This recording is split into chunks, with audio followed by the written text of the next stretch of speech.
মানুহ সদায় মানুহৰ বাবে আমি সদায় মানুহৰ কাষত থাকিব লাগে সদায় আনৰ দুখ আমি বুজিব লাগে নমস্কাৰ আমি আজি গৈ আছোঁ এটা গাঁৱৰ ভিতৰতে তাৰ পোনপ্ৰথমে সকলোকে নমস্কাৰ আমি এটা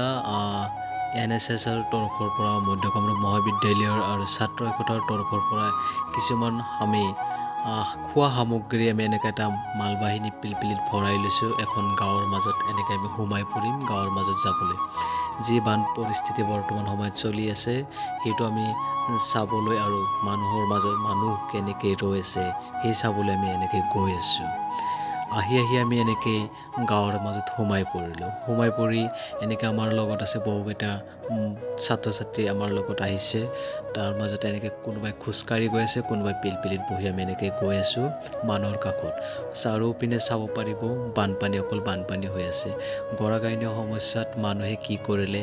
মাথাউৰিত এটা স্থান ল'লে তাতে কিছু সময়ৰ বাবে যাতে থাকিব পাৰে এনেকৈ এটা আহি মাথাউৰিত থিয় হ'লে আমি সকলোৱে এনেকৈ গাঁৱত সোমাই মানে মাথাউৰিত এনেকৈ চাই আছোঁ আমি পৰিৱেশটো কেনেকুৱা সেইটো চোৱাৰ বাবে আহিছোঁ আৰু তাৰ লগতে কিবা এটা খোৱাৰ বস্তু আমি আনিবলৈ চেষ্টা কৰিছোঁ যাতে ৰাইজৰ মাজত আমি ভগাই দিব পাৰোঁ তাৰ লগতে আহিছে আমাৰ মধ্য কামৰূপ মহাবিদ্যালয়ৰ GS জেনেৰেল ছেক্ৰেটাৰী তাৰ লগতে এনেকৈ আমি সকলোৱে একলগ হৈ পেলাই দিছোঁ কিবা এটা সাহায্য কৰিবলৈ চেষ্টা অলপ কৰিছোঁ যাতে